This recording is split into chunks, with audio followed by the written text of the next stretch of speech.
This is the UDO Super Gemini, a 20-voice hybrid synthesizer with polyphonic aftertouch, a ribbon controller, full bitimbral dual-layer controls, and more.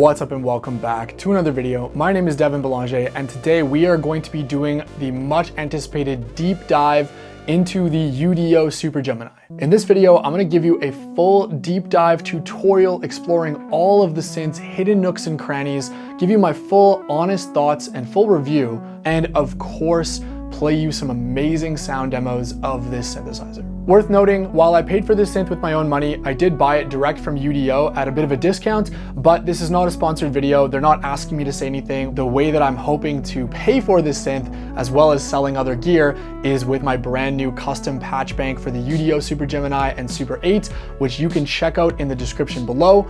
And keep in mind, a lot of the sounds you're hearing today, anything where a patch number will come up, those are all from my custom patch bank, which you can get right now. Thank you in advance if you pick up those patches, or if you just support the channel by liking, subscribing. Just takes a second for you, and it really lets me know that these videos, which take hours and hours to make, are worthwhile. Without further ado, let's get started with a demo song that is probably my most genre-bending, genre-jumping demo ever. And of course, all of the synths you're gonna hear are only the UDO Super Gemini.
All right, well, hopefully you enjoyed that demo track, or at least one of the 3 different parts, but I wanna tell you why I made those 3 different parts and jumbled them into one track.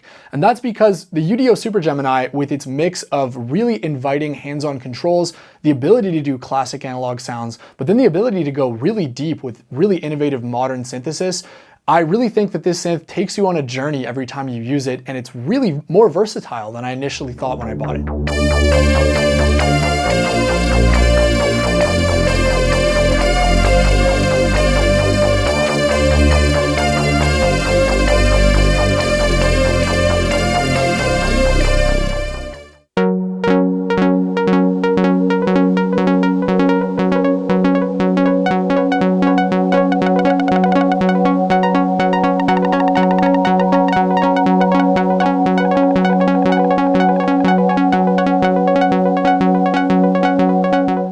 Let's check out a couple sounds. So firstly, can it do the classic analog thing?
I don't know about you, but that to me rivals any sort of real analog synth. I think it comes down to the amazing filters that the Super Gemini has, and also, of course, the drift parameter, which we'll get into.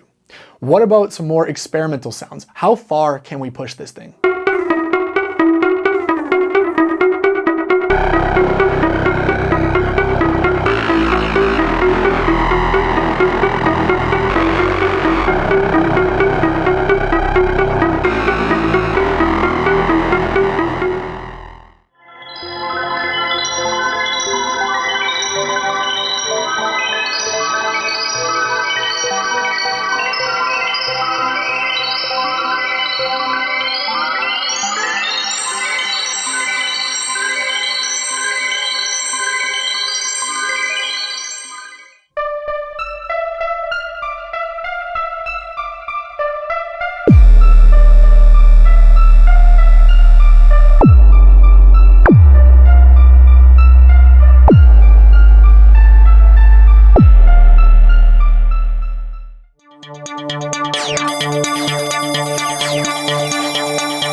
Those sounds were just scratching the surface, but I think they highlight just how ingenious and intuitive the Super Gemini's ability to cross-modulate everything, do audio rate FM because of the FPGA chips, which are really high quality digital oscillators that are able to go audio rate without aliasing, And I think that that style of sound, if you like audio or modulation, there's a ton of really cool sweet spots to find. Finally, what about ambient? Now, I mean, this one should be obvious. This synth is known to be an ambient powerhouse, but I was actually surprised that I felt it really benefited from a good reverb.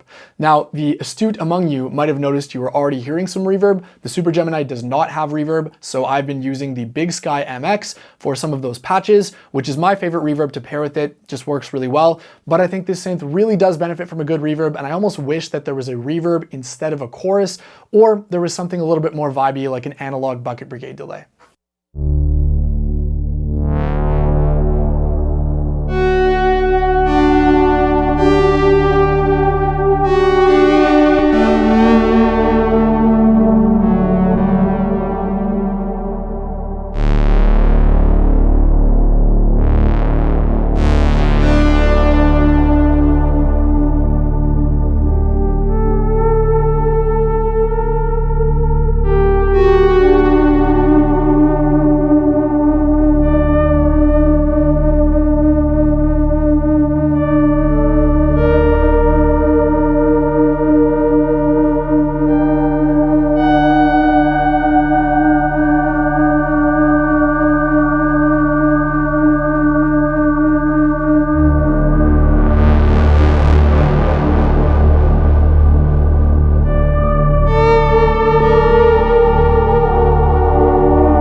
This synth, despite looking quite simple because there's no screen, actually has quite a bit of a depth to it and a bit of a learning curve.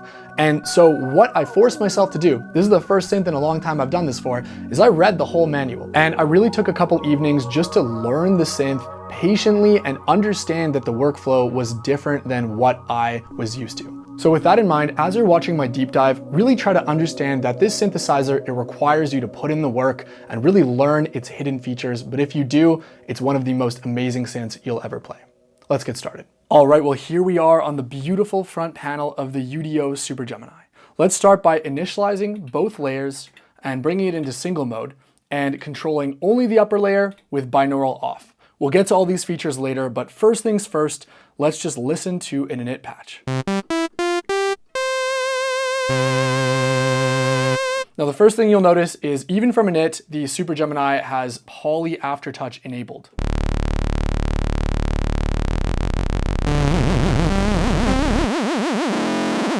And what this means is that every single key gets its own aftertouch ability with independent per voice LFOs for all 20 voices. This is immensely powerful, and it really is the core, in my opinion, of what makes the Super Gemini so inspiring and fun to use. It's this section right here, which we'll get to, and the ability to control the aftertouch and the ribbon. So let's jump in and make some sounds. So remember, we have this dual layer architecture, which is really cool and unique, very reminiscent of the CS-80. So these are identical between the top and bottom row, but the beauty is that it's really a complex synthesis engine, whereas something like the Deckard's Dream or CS-80, each voice is relatively simple. Here we're essentially getting two extremely complex modulation matrix hybrid analog digital synths that we have full control for everything and no screen. It's really something spectacular that they've managed to pull it off. Anyways, enough talking, let's hear the waves. So we've got a DDS1 and DDS2, two oscillators per voice. They are very different though, so I'll go through them separately. So starting off with DDS1, we've got our wave shapes, our subtractive, sine, saw, square, triangle, noise, and wavetable. We've also got the ability to, let's jump to saw here, use this super DDS mode, which will essentially copy it 6 times or 6 more times, I believe, and then do detune, do a whole bunch of stereo spread if you're in stereo mode. And you can get those kind of classic trance sounds this way. So a saw wave just by itself. with full. Let's turn off that aftertouch for a sec. So really cool sound, very kind of digital, like 90s Roland-esque, but it's really cool that it's there. And we'll disable it for now, but really great feature. So let's go ahead and check out the last style of waveform for DDS1, which is these wavetables. And here's where things get really timbrally interesting, because so far we've just been looking at subtractive synthesis style waveforms, but now we have the starting basis of 64, I believe. Really beautiful, crispy wavetables. And I misspoke there. It's not a wavetable, it's a wave, because we aren't able to, like something on the Groove Synthesis third wave, go through a full wavetable smoothly, but we do get to modulate between two different waves at least. And this works for our subtractive sounds too. Honestly, it's a really simple but really effective tool, this wave modulation slider, because we can modulate with the LFO, with our envelope, or with our mod matrix, which we'll get to.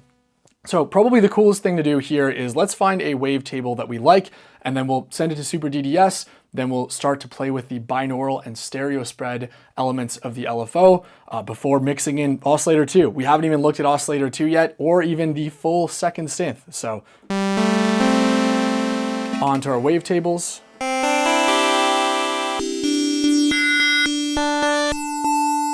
Kind of like that one. Let's see how it morphs.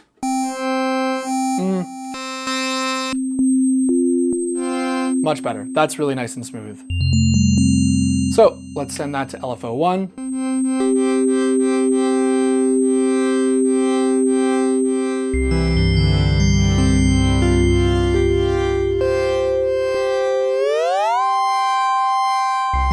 Bring back our aftertouch.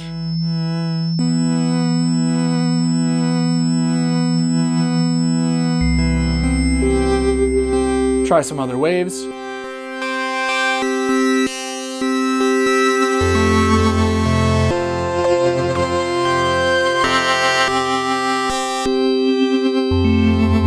Right, like we're just using one oscillator in wave mode and it's already sounding like a really, really complex and expressive patch. But here's where things get really crazy. So let's go back to our Super DDS mode here. And now all of a sudden,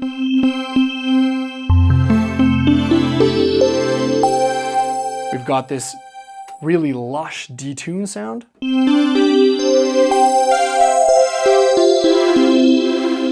And it's still fully mono. Let's make it stereo. So we have a couple options for stereo spread. There could be an entire video just on stereo spread. Our first one is just going to be to LR phase, which will kind of do like a Haas effect style thing. Really beautiful, right?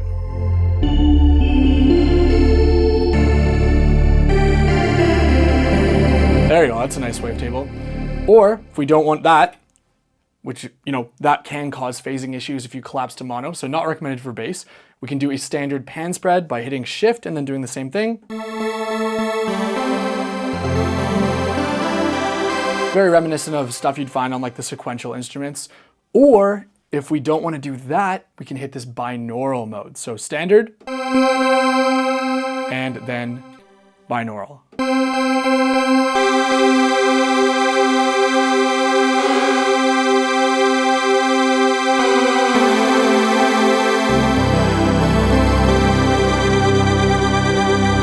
Wow.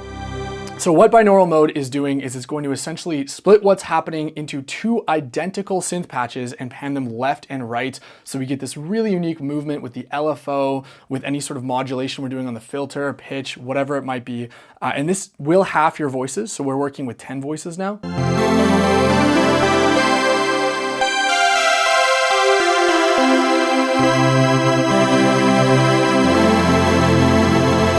But it's truly a spectacular effect. Let's keep this on for a second and we'll go to DDS2 and let's just hear how it sounds with just a standard basic sawtooth in binaural mode. Doesn't really sound like much, right? That's because there's no modulation going on. But this is a great place to show you one of my favorite features, which is the drift feature, which is a lot like the vintage knob on sequential. And as we bring this up, we're slightly detuning, doing slight variations to envelope time, filter time, amplitude. And just like that, with one press of a button, we go from mono to a binaural sawtooth style patch, kind of similar to what I do on the OBX8.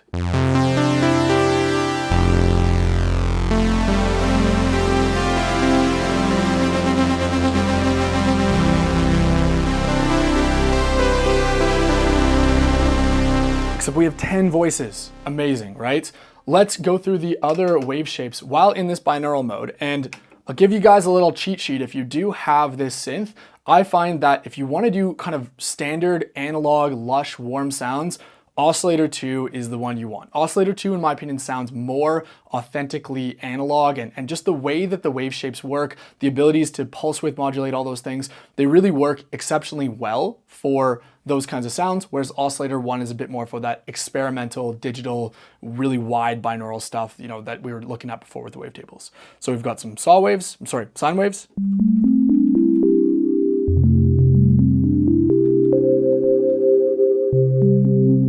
Beautiful. Our sawtooth. A square.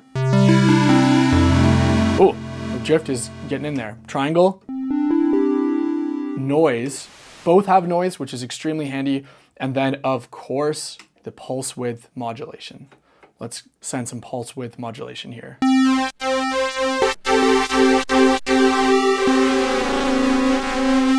So we lose the control over the wave. Well, we don't lose it, but we're going to share controls. But we can send pulse width modulation to our binaural LFO. So how about this? Here's binaural PWM.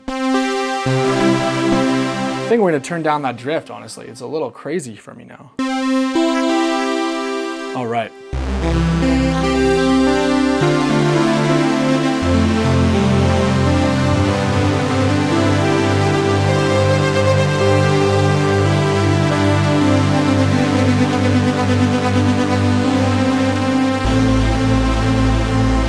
Beautiful. And I know we've spent a lot of time on the oscillators, but they really are really special. So I want to show you just a couple more features that are really deep for sound design with these oscillators. So let's go ahead and we'll enable the sync. So now oscillator 2 is synced to oscillator 1. We can use this tune knob, which we haven't looked at, to fine tune it. Let's use our mix to select a mix of both. And we're actually going to take away our precious pulse width modulation, bring both of them back to sawtooths. Let's do that and turn off binaural. So sad.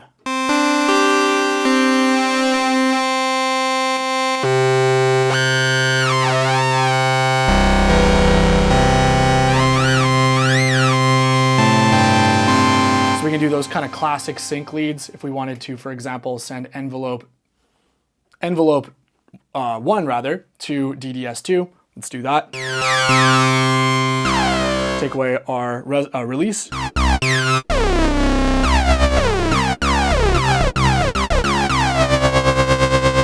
Aftertouch is so great, but I'm just going to turn it down a little bit so we can focus on what is happening. Similarly, we've got ring mod in here, which is awesome. The ring mod and audio rate modulation is truly one of the best features on this synth. Let's go ahead and start to mess around with this. We'll turn oscillator 2 lower.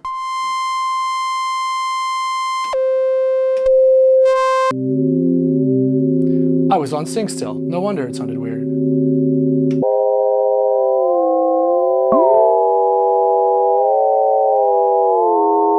Sounds kind of weird now, but trust me, this has fantastic applications in keyboard sounds. Let me show you here quickly how I would do that. So for example, if we have a standard, let's go for a triangle wave. We haven't tried one of those yet. And then we mix in a little bit of our weird ring mod. Take away our envelope to the pitch.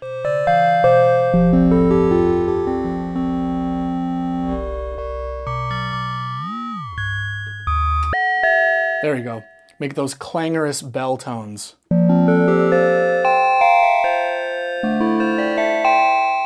Turn this way up, throw binaural back on.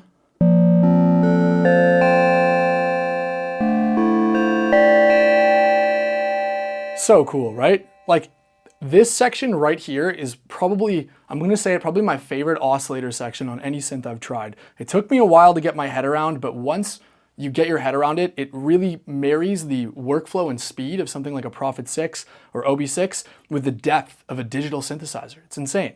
Okay, let's go back to the final one, which is gonna be, we'll put it in normal, and then we're gonna go ahead and throw oscillator 2 into LFO mode. So let's go down to a sawtooth for this. So we're only hearing DDS1. Let's bring it down an octave. And then we're gonna go to DDS2.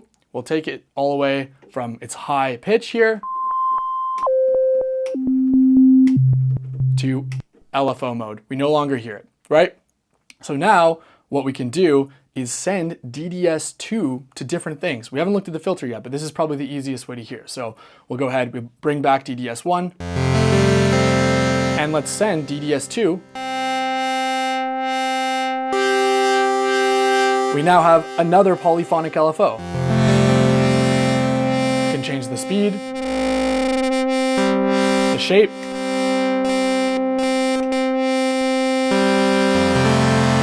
go to noise, and we now have access to a, let's go back to here, to a sub oscillator, which we control with our mix.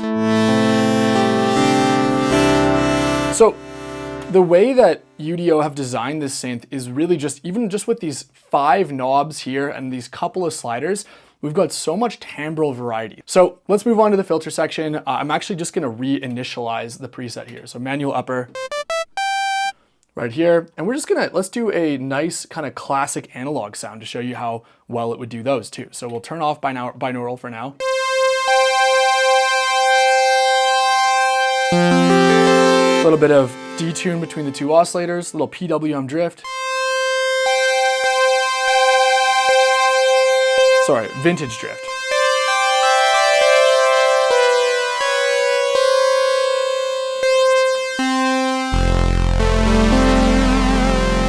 Already sounding nice. So we've got 2 filters here. And again, everything is so well dialed that the filters, they might seem a little sterile at first, but once you learn them, they really have a great sweet spot. So I'm gonna use everything in this section now interchangeably. So we'll start off with just the standard 0 drive on the filter. You'll notice as you bring up resonance, you lose a lot of volume and bass. So how we compensate that is this envelope level. So for example, if we wanted to do like a key tracked sound, like a nice warm pad.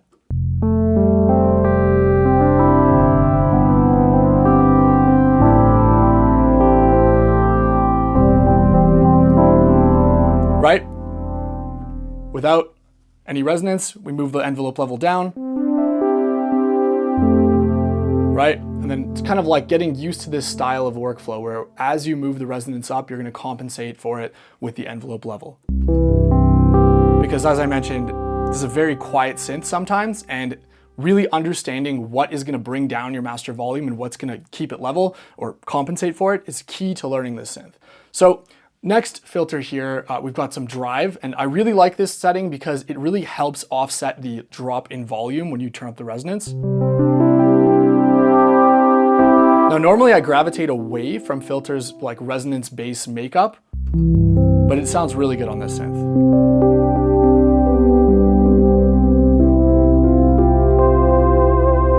Like, amazing. That sounds to me just like an analog synth.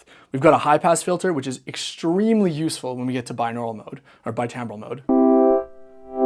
Nice 6 dB analog high pass filter. The filter section is fully analog, which is great. Shave off a little bit there. And then finally, we've got drive.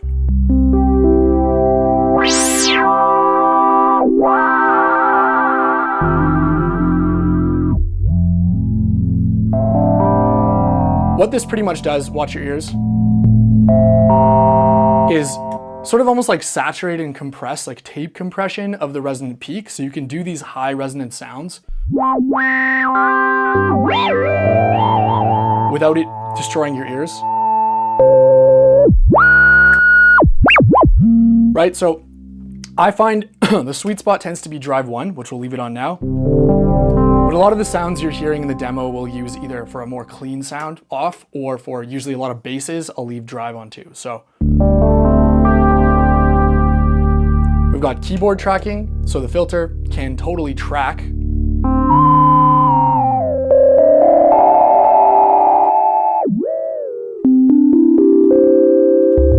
playing the filter. Play the filter binaurally. So cool, right? I've got some drift on, so that's why it doesn't sound fully in tune, but that's also what's making it sound so cool. Let's go back to where we're at here with the drive. We'll turn on the dynamics, which again, I really just love the workflow. It's like no messing about in menus with velocity sensitivity. We just have, do we want no dynamics? Do we want half dynamics? Or what I usually have, full dynamics. Again, we're gonna compensate with the envelope level because it's so quiet.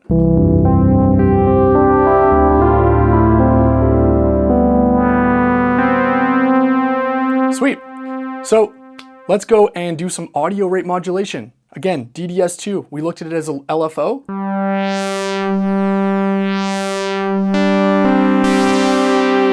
But it also works beautifully for those audio rate style sounds. We'll send to LFO1 a little bit too.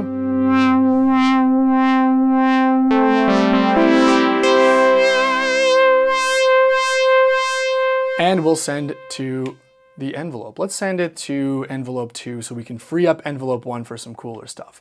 We get only 2 envelopes here, but we do get the ability to kind of do some interesting things like free up envelope 1, do some delay and hold features there. So I'm sending everything to envelope 2. So now let's make a brass sound.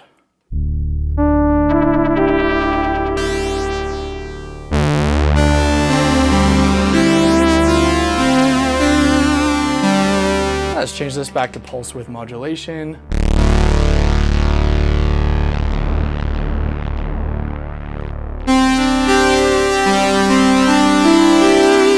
Make this a noise source. I like it.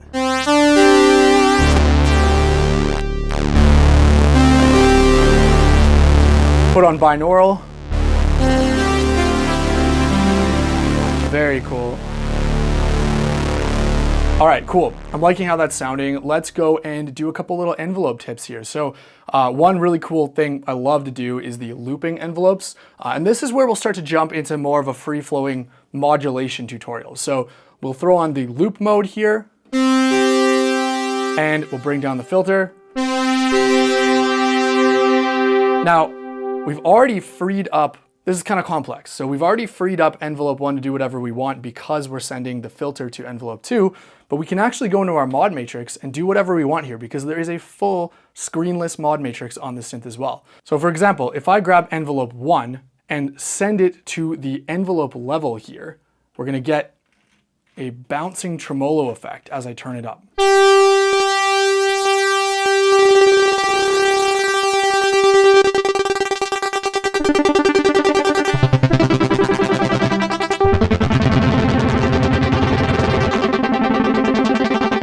Let's change this to something a little bit more melodic so we can see.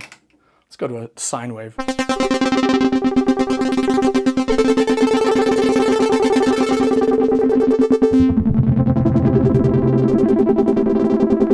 That's sounding really cool already. So let's take aftertouch and send it to the envelope delay parameter. And now we should get aftertouch enabling a faster bouncing.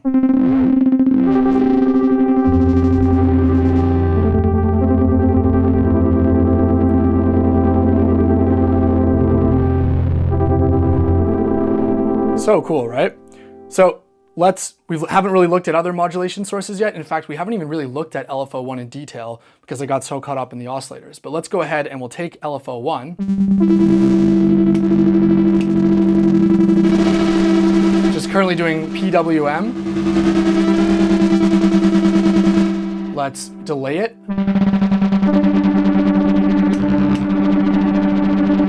Put it in a high frequency mode.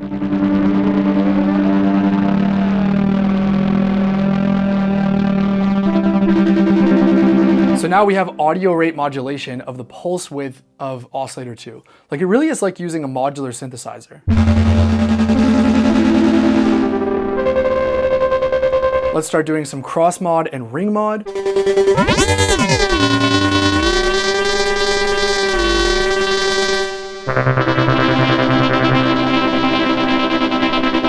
That's pretty cool. Let's try a ring mod though. We get there with the shift function.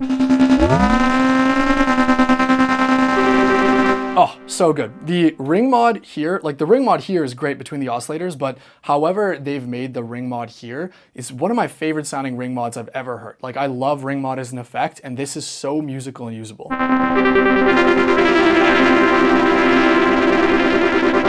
Getting pretty loud, so good thing we have the compressor. Remember what we talked about? Very loud dynamic range. So we're making this sound crazy, right? Let's high pass it a little bit. And we'll send it to the delay. Delay is very simple, but it's serviceable, it's nice. We can actually freeze the delay if we want. So now it's totally frozen. I'm doing that with the sustain pedal.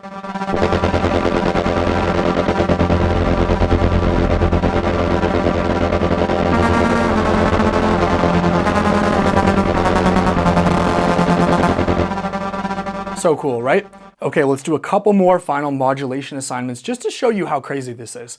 Let's throw some glide on this.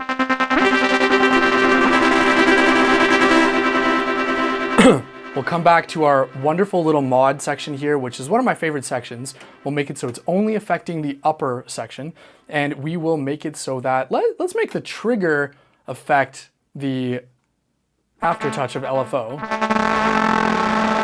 Now let's make both of them do it. I have to say I don't love the joystick travel. Like it feels super solid. It doesn't feel poorly built, but it's just kind of unintuitive for me.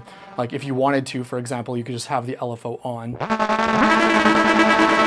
and then control the pitch of the oscillators with aftertouch.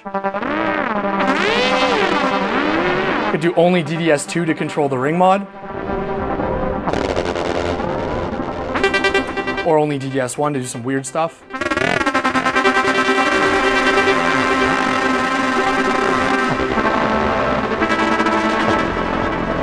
I actually really like that. That's pretty cool. And again, if this is sounding very cacophonous, then remember, we're only using one layer. So this is where we're going to go in and switch to the lower layer. And now we have a full copy of what we've just been doing.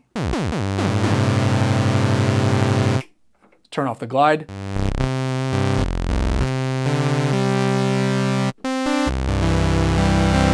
Turn on some drift, and we're gonna do just like a classic, a classic really soft, beautiful, we'll use DDS1.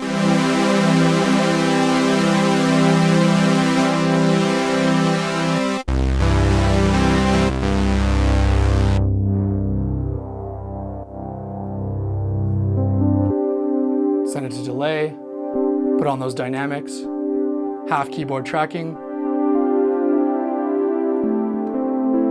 Use the chorus.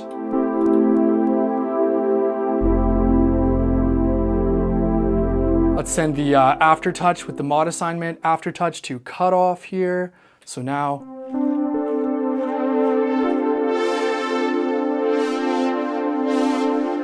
and we'll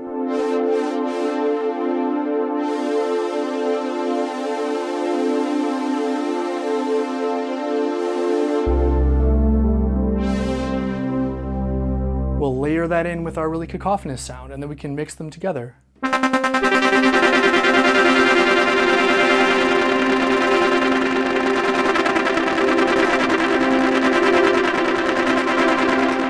Bump this down an octave.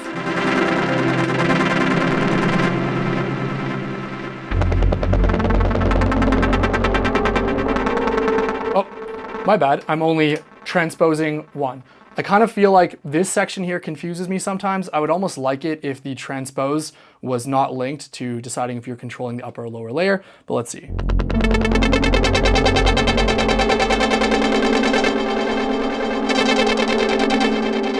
We'll turn down that drift a little.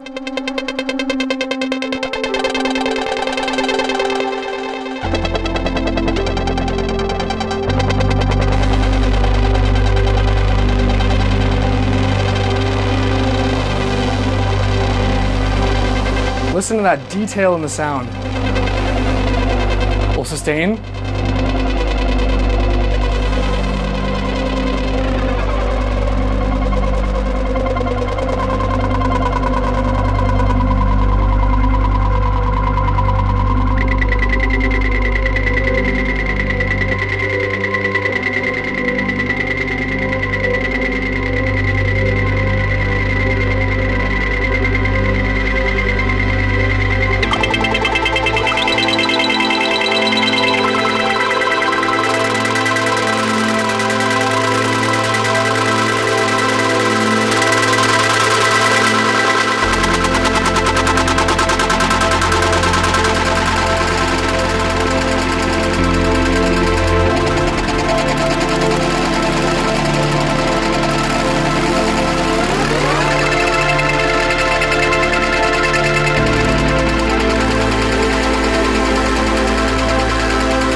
Not bad, right? Now, I don't know about you, but you might have thought that that patch was going nowhere and was total trash and I ruined it. But that's the beauty of this synth, is that because of how hands-on and intuitive it is, once you learn it, and again, full disclosure, there is a big learning curve to be able to pull this kind of sound off. It's so unbelievably intuitive to combine the two layers with the most important knobs or sliders, the envelope level and the high pass filter. The combination of this cacophonous bouncing sound with this beautiful lush warm pad, and then having everything be expressive with the ribbon controller, with this wonderful modulation box and the poly aftertouch here, that is what this synth is all about, and all that audio rate modulation to find those little kind of hidden nooks and crannies and brighten up the sound. Let's say we save this, so I'm gonna go ahead, I'm in Performance Bank A, D is fine, let's save it to D3. We just hold it down. This is where the factory presets are right now, right? So I'm now, if I leave, goodbye, let's see what's on here. Some factory preset, we go back, and my patch is right there. So then the cool part here is, let's say if we go to patches, we like this top creative sound, but we want to try out different patches for the bottom layer. Let's go ahead and try it. This might just be an init patch. It is, right? But let's say if we had something saved there. Now, we've swapped only the bottom layer without swapping the top. This is also a cool place to, let's go back to single mode, just the lower layer. We'll look at our arpeggiator, which is really nice actually. We'll hold. Got range. Up and down, random, different clock tempos, stuff like swing.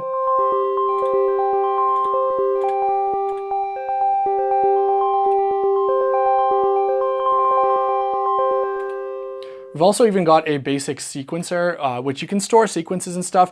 I'll admit, criticism, I don't like the sequencer here. I find it kind of unintuitive for how simple it is. So I don't really use it, but let's see if we can do something here. So we'll record. Let's go ahead here and we'll do.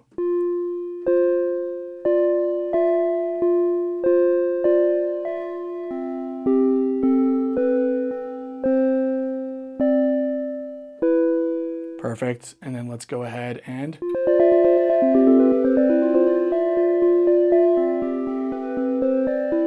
we've got different tracks like slides and accents. Put a rest there.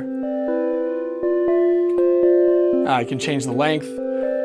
It's fine, it's serviceable. If you need a sequencer, great, but this is where I feel like something with a screen would be far superior. Probably the most interesting use of the arpeggiator and sequencer is by running 2 ARPs, one on each layer, and having them do different things. So for this patch, for example, the bottom side is a bass, which can open up, and the top side is this cool kind of sequenced quarter note, moving ARP.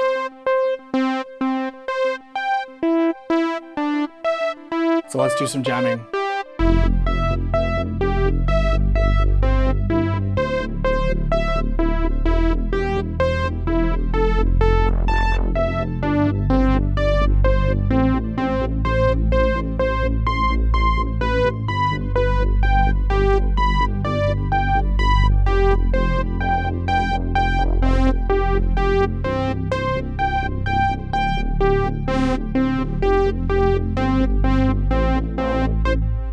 One final thing to cover is the different voice modes. So we've been listening to everything so far in poly mode. And remember, when you have binaural off, you get 20 voices in single. It's a very quiet patch, sorry about that. Or 10 voices in dual or split. Or 5 voices a piece in binaural.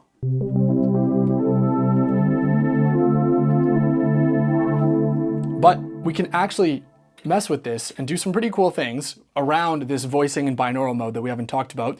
First things first, before I leave binaural, we can actually pan the individual parts. This is hard to hear on such a quiet sound.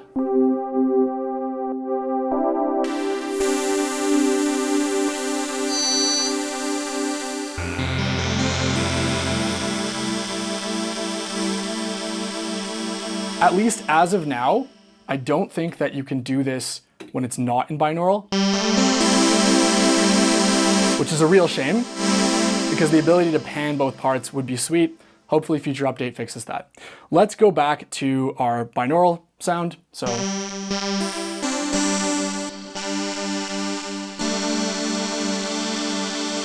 bring everything center. And let's play around with splits. So here's how splits work. We've heard a bunch of them so far, but it's really simple. So if we have our lower patch, we're gonna go ahead and decide where on the keyboard it splits. So let's say this. So now,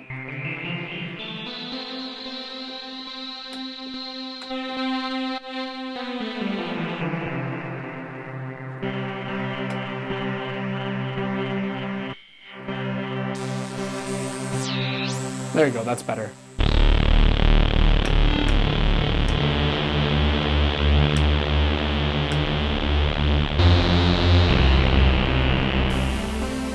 So we don't need obviously all of these voices for our left-hand split, so that's where the voice assign modes come in. So if we go to our upper, it's in poly 1. There's also poly 2. Which kind of behaves like the CS-80. Cool nod to them where it cuts out any voices that are already ringing out. Really, really useful. But let's leave it on poly 1 for now. Go back to lower. Change that to solo. Which you do get a nice little volume bump. I'm appreciative they put that in there. Let's throw some delay on this.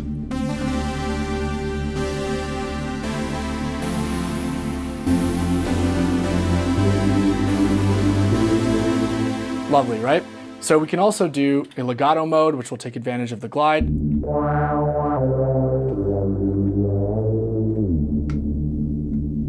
Very cool. And then we can do a unison mode, which is great. So this, let's actually bring this up. We can choose our size of unison.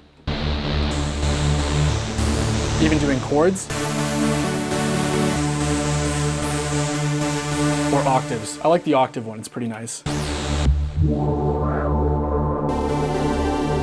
And we can choose whether it's binaural unison or regular unison. Mono, stereo. So you really get a ton of ways to divide the 20 voices, which I really enjoy. All right, so my review is gonna be a bit of a stream of consciousness, fact, and opinion dump. So feel free to ask me in the comments for clarity, or if you wanna ask me any questions about the synth, I will do my very best to respond because there really is so much to say about this instrument. First and foremost, who is this synth for and what do I think are its biggest strengths?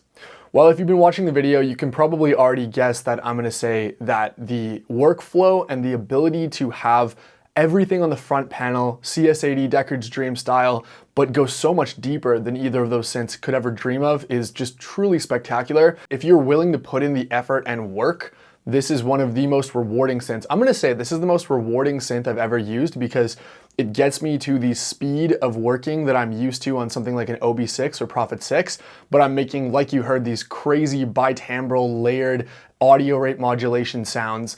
And it really is just like hats off, not wearing a hat, but hats off to UDO, to George, all the designers, because the way that they've managed to cram so much synth into such an approachable package is just absolutely incredible.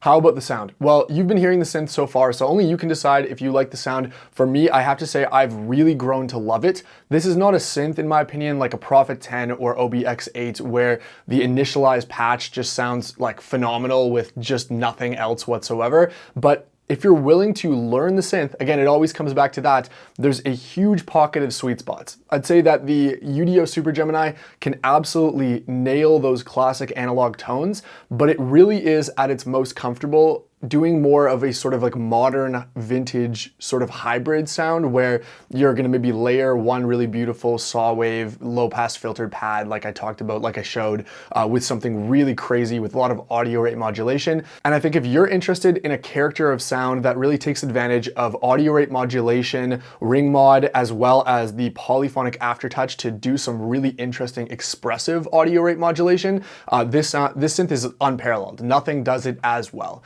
Some of those patches I was playing, I think, really show off just how amazing this can sound when it's doing those types of analog in terms of the feel and warmth and expressivity, but futuristic and digital in terms of some of the overtones and clangorous FM audio rate modulation. And of course, the polyphonic aftertouch being able to be routed to any of that is phenomenal. The final pro I'm going to talk about is the build quality. I can safely say this is the best built synth I've ever had in my studio, full stop. The construction, it really feels like this has been built to last for 40, 50 years. It's all metal. There's not even a single bit of wiggle on any of the knobs. And while some synths, you pay for them and you're like, I feel like there's a couple corners cut here. The UDO Super Gemini is like, without a doubt, it's expensive, but you see where the money went in terms of construction, because I feel like I could drop this synth out of my condo window and then pick it up and it would be scratched, but it would work fine. So if you're worried about synth build quality, if you're somebody who knocks your synths over or tours with them, this isn't even that heavy for how big it was. I'm surprised. It's lighter than my OBX8, for example, or at least it feels that way. So build quality and ease of use, flow state, and then that sound being something so familiar yet unique, I'd say those are the top three things, and that will segue nicely into my cons, because there are a couple things that I think we should talk about that might determine if you're not gonna like this synth. So first and foremost, we talked about the incredible flow state once you're willing to put the time in to learn the synthesizer. I think that the parallel con to that is that if you're someone who's used to working with synths that have screens for mod matrices or more complex modulation, like I am, being honest, this synth will have a learning curve. Like, there's no way of getting around it. It does absolutely make it so that when you're trying to reverse engineer patches, for example, that's a lot harder. If you're trying to figure out, what you did to a sound that made it so good and how to return it to its original form, to my knowledge, there's not really any like visual feedback on where knobs and sliders are. If there is, someone let me know in the comments. I wasn't sure if there was going to be like a light slider or something, but I don't think there's anything. But just keep that in mind. The no screen thing, it's probably the biggest elephant in the room. And you have to really understand that this is going to probably require more investment of your time to learn than other synths in this price range. A good example of how you do have to work a little bit for the sweet spots in this synth is that I thought when I first got it that it was incredibly quiet compared to everything else in my studio, to the point where I was a little disappointed. And what I realized was that almost all the factory presets are programmed in extremely quietly, except for a couple of them, because the synth, in UDO's own words, has an immense dynamic range. What this results in is that if you're not careful, you can really, get sounds that are extremely quiet and don't really cut through the mix, or sounds that blow your eardrums off and clip your mixer. So I think one of the best ways to get around this is to play the synth into a compressor while you're learning it.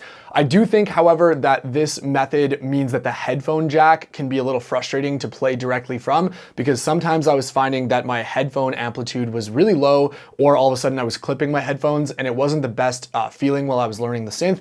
So just keep that in mind. For the gear nerds among you, I've been loving my Super Gemini into the API 529 500 series compressor, but it sounds great into software compressors as well too. Finally, like I mentioned, I wish that instead of the decent kind of average digital chorus that the Super Gemini had, a Bucket Brigade analog chorus, and then instead of the delay, I wish that the Super Gemini had either a BBD delay, maybe that's cost prohibitive, or at the very least, which maybe they can update in the future, a delay that had modulation, or maybe a bit of a characterful delay like a BBD or tape emulation, because the delay, really cool and useful, but it's just so clean and sterile. And the chorus, I think, is kind of similar, like it's a solid emulation, but I almost never use the chorus. And if I'm using the Super Gemini with reverb, which I mentioned it really benefits from, then I'll usually just disable the delay or have it low in the mix, although the delay freeze effect is pretty cool. Similarly, when using this in a song context, I did find that it needed a little bit of tweaking. It's a little bit low mid heavy if I'm not careful,